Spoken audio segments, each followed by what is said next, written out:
मंचलपुर गांव में रामू अपनी पत्नी सुनीता और बच्चों राजू और अमन के साथ रहता था। रामू गांव में एक ढाबे पर काम करता था, जिससे होने वाली आमदनी से उसका परिवार चलता था। एक दिन सुनीता अपने बड़े बेटे राजू से बोलती है, बेटा, मैं तेरे पापा के साथ ढाबे पर जा रही हूँ। तू घर का काम निपटा लेना और अमन का ध्यान रखना। ठीक है माँ, मैं घर का काम करने के बाद अमन को पढ़ाने बैठूंगा। अमन राजू से लगभग 10 साल छोटा था। राजू अमन की पढ़ने में मदद करता था, क्योंकि राजू की स्कूल की पढ़ाई पूरी हो चुकी थी और वो काम की तलाश में था। सब कुछ ठीक चल रहा था कि एक दिन गांव में हलचल मच गई। तभी रास्ते में रामू और सुनीता को ढाबे पर साथ काम करने वाली और पड़ोस में रहने वाली रेखा नाम की औरत मिलती है और वो उनसे बोलती है, सुनीता बहन, गांव वाले और ढाबे के मालिक आप दोनों से बहुत नाराज हैं। मालिक तो कह रहे हैं कि आज आप दोनों को ढाबे के काम से निकाल देंगे। क्या मजाक कर रही हो रेखा बहन? हम ढाबे पर कई सालों से काम कर रहे हैं और हमने कभी किसी को कोई तकलीफ नहीं दी। ढाबे पर काम करते हुए यह मजाक नहीं है।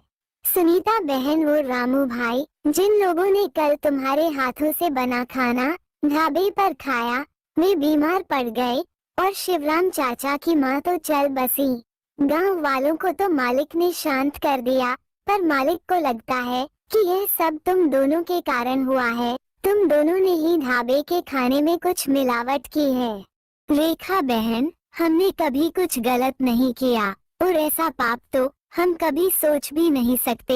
हम मालिक से बात करेंगे, वो हमें ऐसे कैसे ढाबे से निकाल देंगे। रामू और सुनीता ढाबे के मालिक के पास जाते हैं और उन्हें ढाबे से निकालने का कारण पूछते हैं। ये सुन ढाबे का मालिक गुस्से से बोलता है, अरे तुम दोनों ने जो किया उसके बाद भी तुम ये सब पूछ रहे हो? क्या तुम दोनों को शर्म नहीं आती?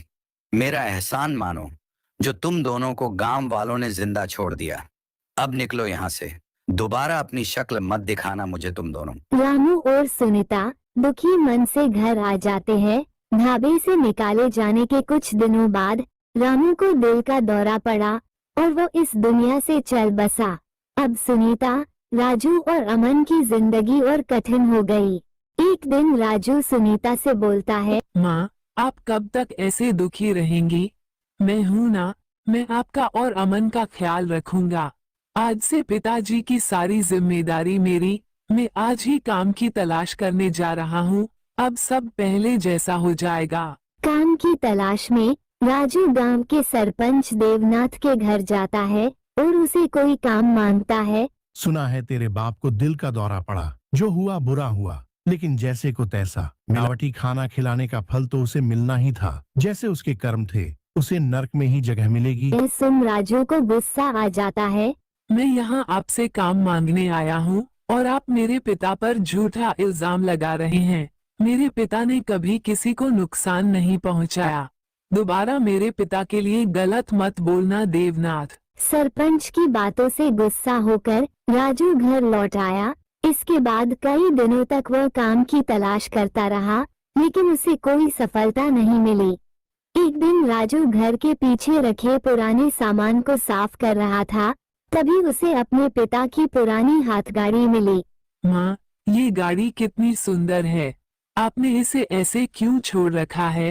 राजू बेटा, ये तेरे पिताजी की बनाई हुई है। वे इसे अपनी जवानी के दिनों में चलाया करते थे। फिर उन्हें ढाबे पर काम मिल गया था, उसके बाद उन्होंने इसे चलाना बंद कर दिया था। ठीक है माँ, मुझे वैसे भी अभी कोई काम नहीं मिल रहा, इसलिए अब मैं इसे चलाऊंगा और अपने पिता की परंपरा को आगे बढ़ाऊंगा। राजू उसे हाथ गाड़ी को चलाने लायक बनाया। वो इसे लेकर शहर जाने वाले रास्ते पर लोगों को लाने ले जाने लगा और कुछ पैसे कमाने लगा। कुछ ही दिनों में उनकी आर्थिक स्थिति फिर से सही हो गई। एक दिन सरपंच देवनाथ कुछ लोगों के साथ मिलकर राजू को किडनैप कर सुनसान जगह ले गया और उसे मारकर वहीं फेंक दिया। आज मेरा बदला पूरा हुआ। पहले तेरे बाप को मारा, अब तुझे। तूने और तेरे बाप ने मेरा अपमान किया था। अब तुम दोनों को ऊपर जाकर समझ में आ गया होगा कि देवनाथ का अपमान करने का नतीजा क्या होता है। जब सुनीता को अपने बेटे की मौत के बारे में पता चलता है तो वो जोर जोर से रोने लगती है। धीरे धीरे समय बीतने लगता है। पहले अपने पति और फिर अपने बेटे राजू की मौत के बाद सुनीता गहरे सदमे में चली गई। इससे सुनीता बीमार रहने लगी और अमन भी परेशान रहने लगा। एक दिन गांव के बीचों बीच सरपंच देवनाथ और उसके साथियों की लाश मिली। गांव वाले ये सब देख चौंक जाते हैं। सभी इस बात से हैरान थे कि आखिर इन तीनों को किसने इतनी बड़ी बेरहमी से मारा। उसी रात सुनीता को राजू का भूत दिखाई देता है। माँ, मैं आपका राजू हूँ और मैं आपको बताने आया हूँ कि मुझे मारने वाला और कोई नहीं बल्कि देवनाथ था और उसने ही ढाबे के खाने में जहर मिलाया था। मैंने 1 साल तक इंतजार किया और अपनी शक्तियों से उसका अंत कर दिया। माँ, आप और अमन चिंता ना करें, अब मैं आ गया हूँ।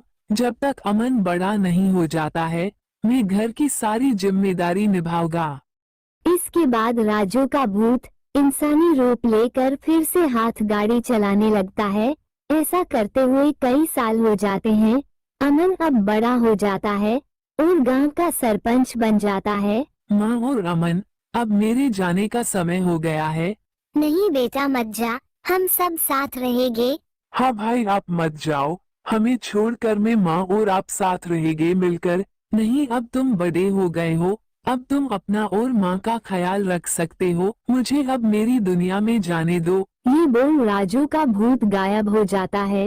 ये देख अमन और सुनीता दुखी हो जाते हैं, पर उन्हें इस बात की खुशी होती है कि राजू की आत्मा को आखिरकार शांति